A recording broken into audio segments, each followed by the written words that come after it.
Swayam Prabha. Digital India. Educated India.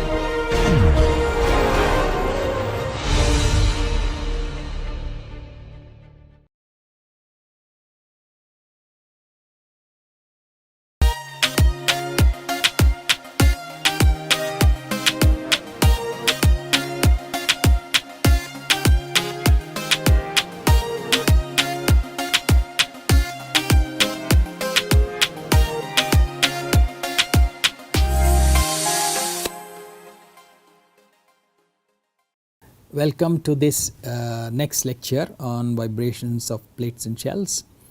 In the last lecture, this is where we left off.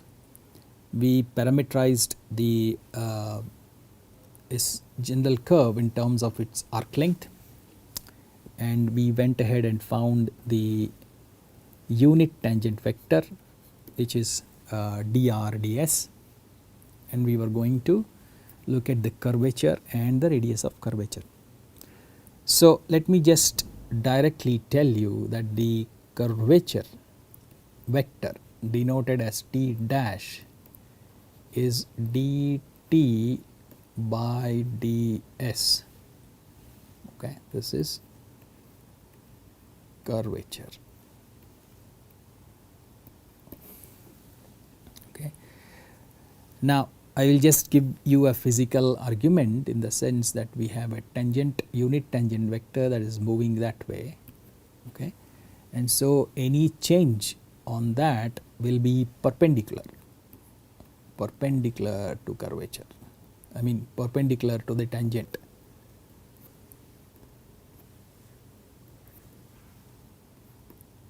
Perpendicular to t, and therefore it will lie in this direction.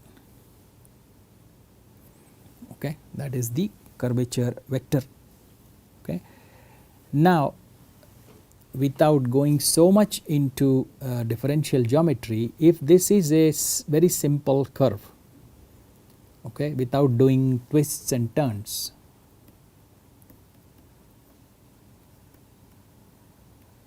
okay, like a part of a circle, okay, a circle is vertically placed part of a circle, then this plane is called a osculating plane. Osculating plane. Okay, as I said, I am not going too deep into that. So this tangent vector and this curvature vector, they will lie in this oscillating plane. Okay, there is also another vector called the binormal. Okay, at this point there is another vector called the binormal. Okay, so they are kind of denoted by t, n and b. Okay, not in the same sense, they are denoted in the sense of a right handed coordinate system. I am just telling you the directions. Okay, we have to set a convention for the normal. Okay, so we have to set a convention for the direction of this. Okay, now before we do that, let me just take the same or a similar simple example so that you are convinced. Okay, so the example is a simple circular arc or circular curve, 2 cos t I plus 2 sin t j plus 0 k. Okay, this is a circle.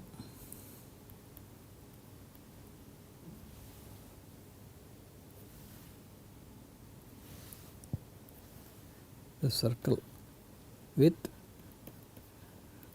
radius 2, radius magnitude 2. Okay, that much we know. Let us see.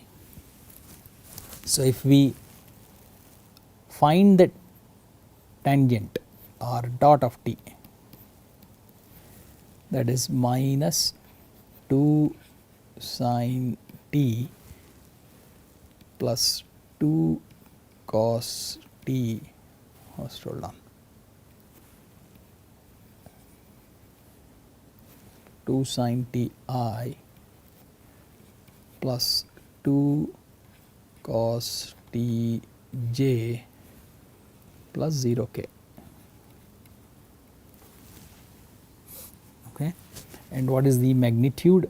Magnitude of r dot is equal to root over 4 is equal to 2. Okay. So what I have here is a circle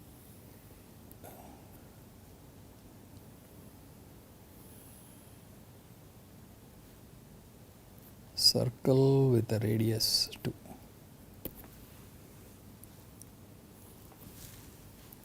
Okay. So what is arc length? Arc length S is given by integral t equal to 0 to t twice du is equal to 2t. Okay. And therefore, if I parameterize it in terms of the arc length, my r hat of S now looks like twice cos S by 2 I plus 2 sine S by 2 j plus 0 k.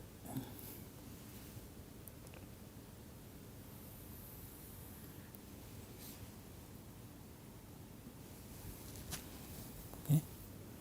Now we spoke of the unit tangent vector, okay, which is dr ds. So if we compute dr ds, which is r hat dash of S, that is equal to minus 2 sine S by 2 into half I plus 2 cos S by 2 into half j, that is all,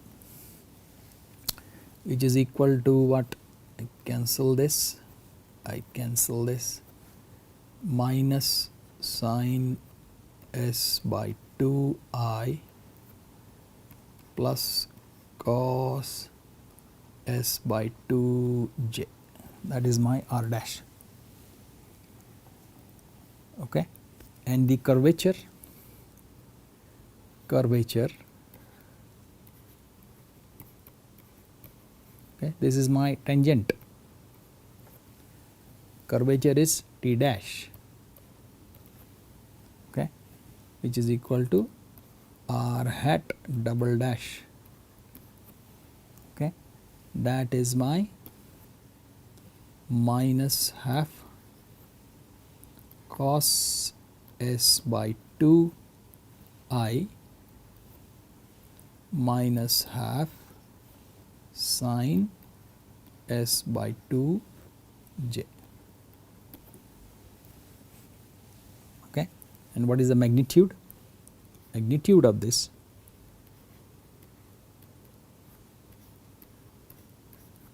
is equal to half magnitude of the curvature vector. Okay. And the inverse of this,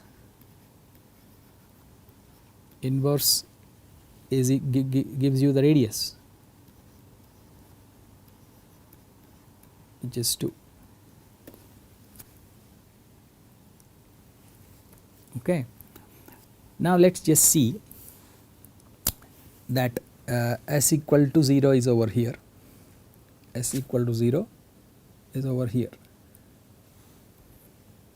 okay, s equal to 0 over here, and this is quarter of it. So what is the arc length?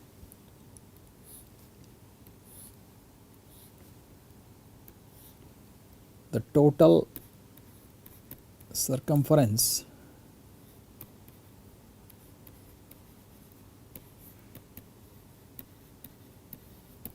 is twice into pi into r, which is 2, which is 4 pi, and a fourth of it is equal to pi. That's the arc length. That is the arc length till here.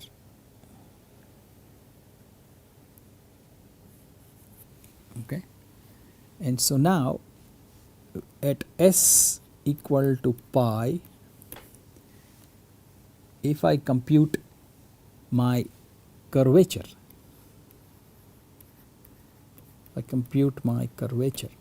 okay, I get r hat double dash s is equal to minus half cos pi by 2, which is 0, and sin pi by 2 is 1 minus j.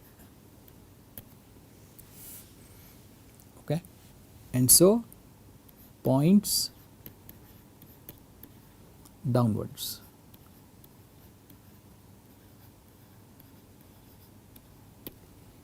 Okay, now here if I decide to write r double dash of s as a curvature magnitude into a normal where n is the principal normal,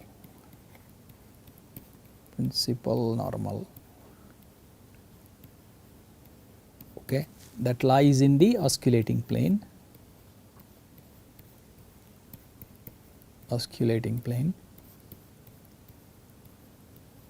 Why we call it a principal normal? If I have a curve, this can be the tangent, but it has infinite normals.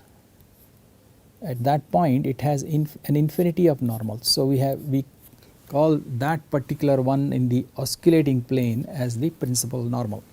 So if this principal normal, we have a convention that it points away from the radius of curvature, okay, it points away from the radius of curvature, then the curvature vector and the principal normal are opposed, okay, r dash of s and n are opposed,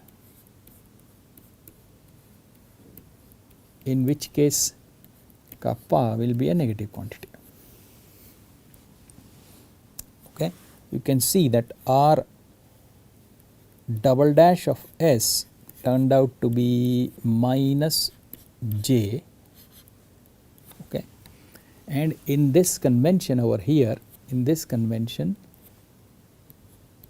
the principal normal is upward, away from the radius of curvature, upward, which is actually j,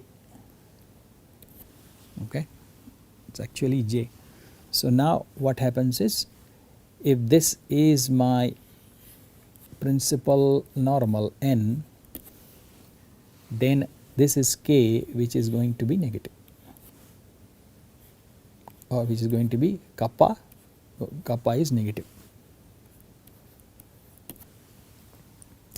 Okay, whereas if we set both conventions to be same, that means r double dash of s and n are in the same direction, same sense,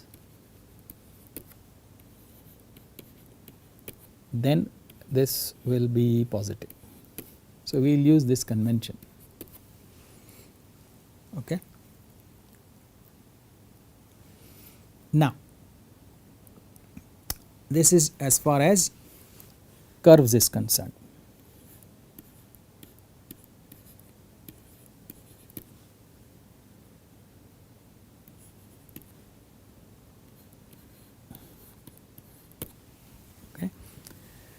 we have to start now looking at surfaces.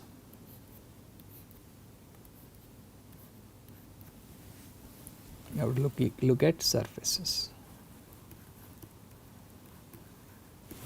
Okay. For we will be looking at vibrations. Okay. And as mentioned in the introduction of thin plates and shells,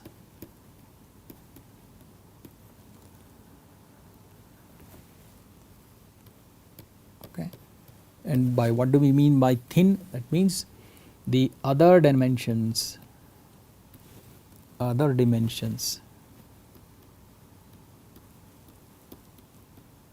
are much bigger than the thickness dimension, h the thickness dimension. So for example, if I have a rectangular plate,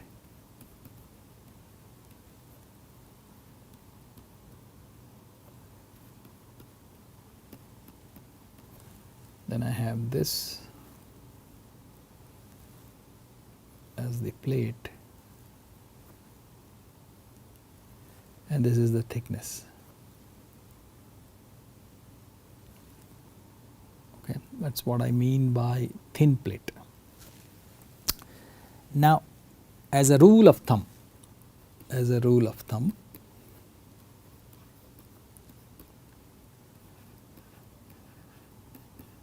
okay, the thickness over the radius of curvature must be less than 1/20. Okay, or h is less than r/20. R is the radius of curvature.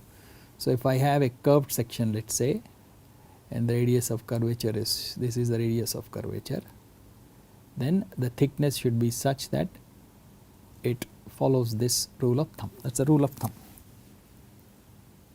Okay. And further these media, okay, the shell or plate have a middle surface, well defined middle surface.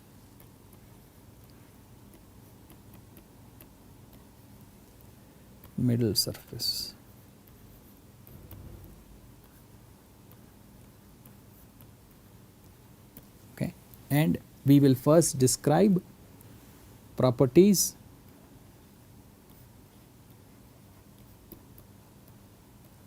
related to the middle surface.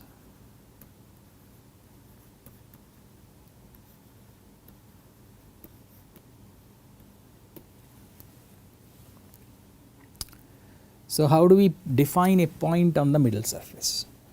So I have a coordinate system, my orthogonal basis, which is, let's say, E1, E2, E3, okay, and let's say there is a surface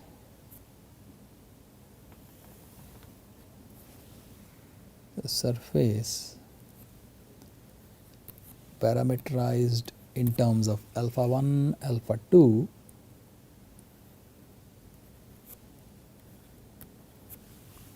okay, and we want to describe points on that. So there is a point P and there is a vector describing the point. Okay, so how do we describe it? This point R on the surface parameterized by alpha 1, alpha 2 will be given by the vector R at alpha 2 is some function alpha 1, alpha 2 E1 bar plus F2 alpha 1, alpha 2 E2 bar plus F3 alpha 1 alpha 2 E3 bar. Okay, or sum x1 E1 bar plus x2 E2 bar plus x3 E3 bar. Okay. The next step is I would like to describe a differential vector length, a differential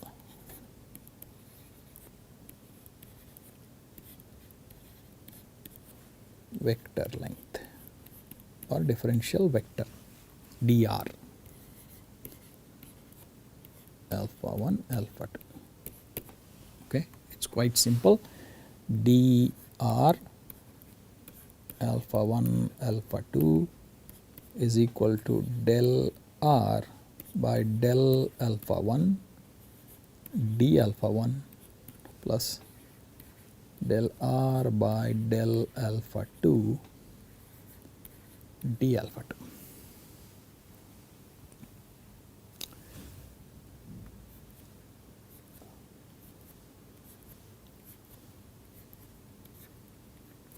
Okay. Now, so pictorially what is it? I have this is point here P, as a point here P dash, let's say. Okay, and let's say my alpha 1 moves like this, alpha 2 moves like this, and I want to describe this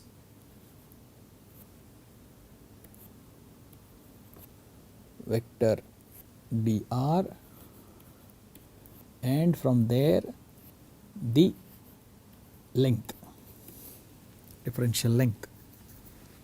Okay, so what do we want? We want ds, let's say square, which is dr dotted with dr.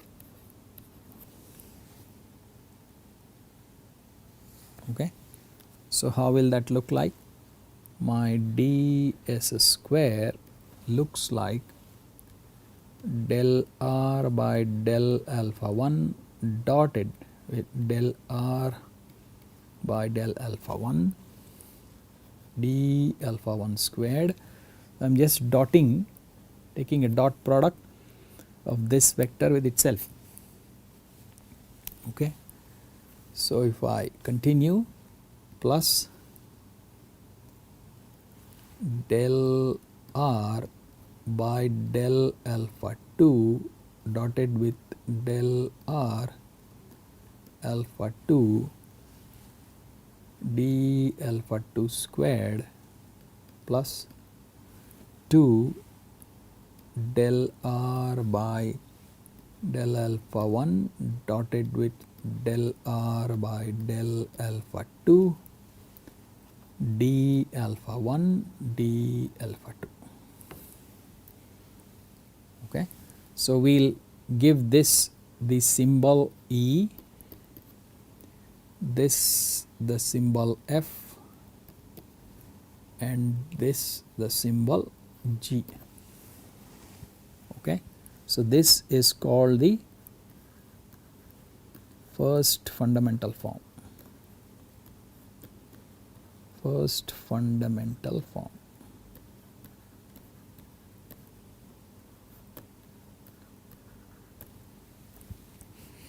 Okay, now we will show by an example that del r by del alpha 1 points in the alpha 1 direction, points in the alpha 1 direction. Okay, similarly del r by del alpha 2 points in the alpha 2 direction. We will show that through an example. Okay, so now what happens if we have an orthogonal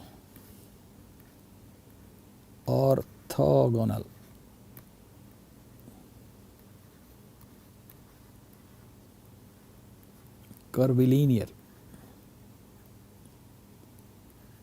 coordinate system.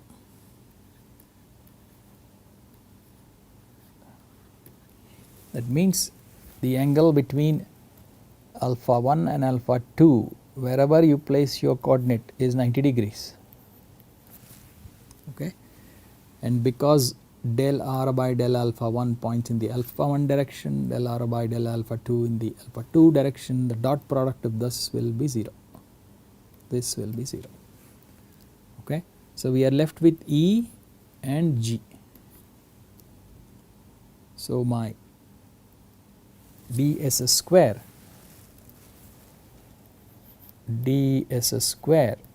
looks like del r by del alpha 1 magnitude squared d alpha 1 squared plus del r by del alpha 2 magnitude squared d alpha 2 squared.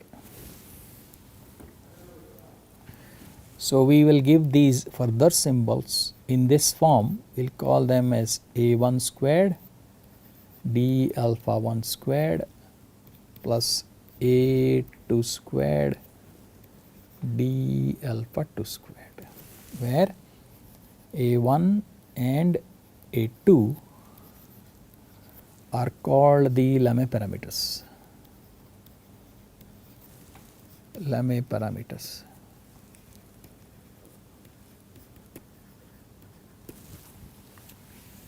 Okay.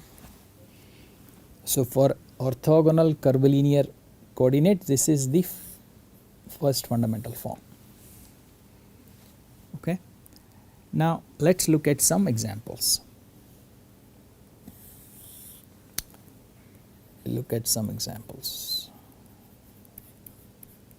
Okay. So let's look at a plane.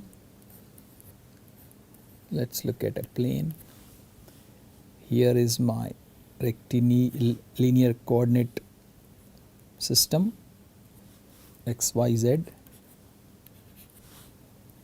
Okay, these are my alpha 1,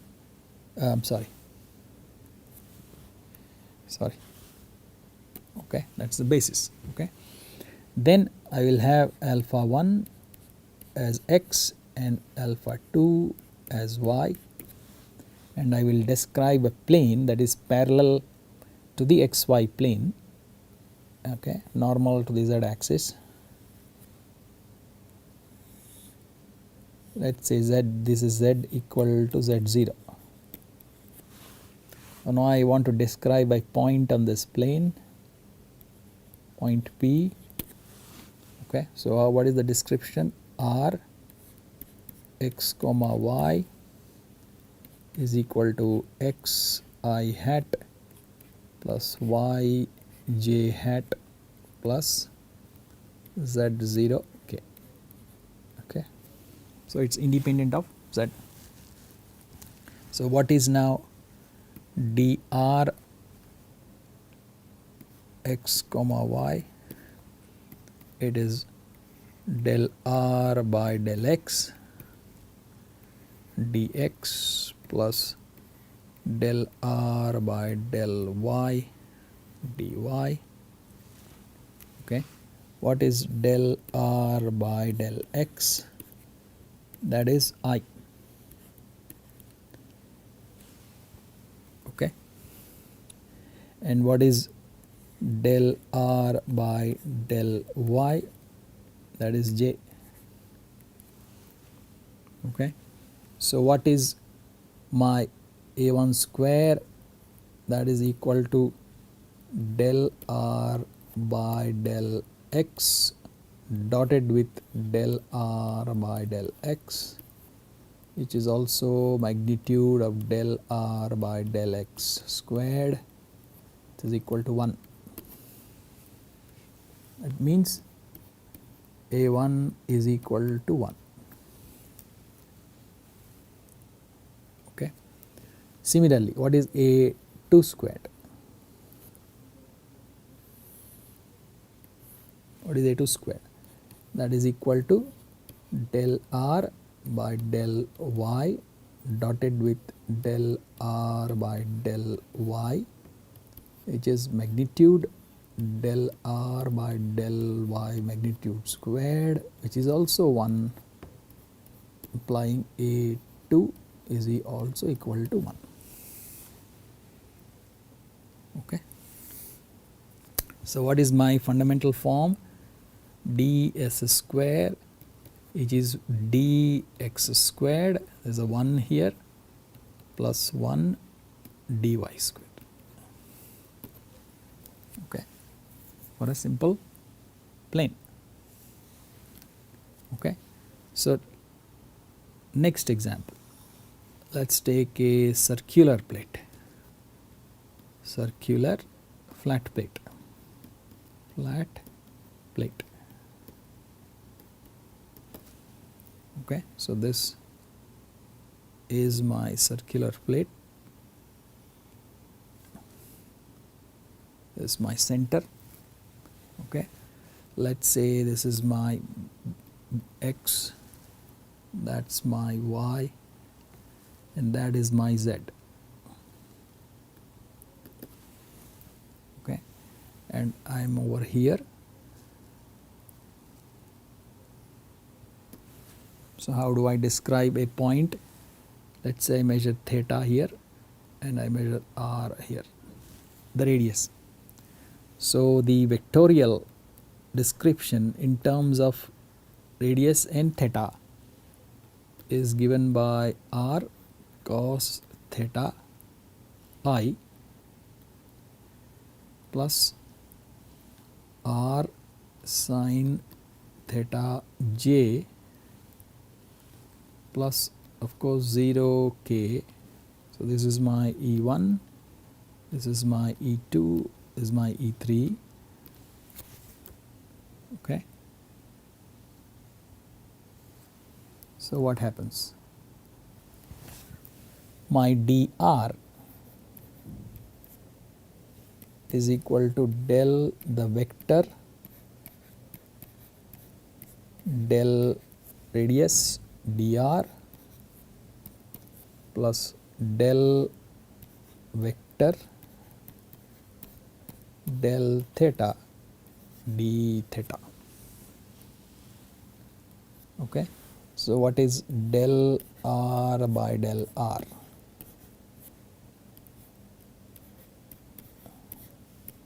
That is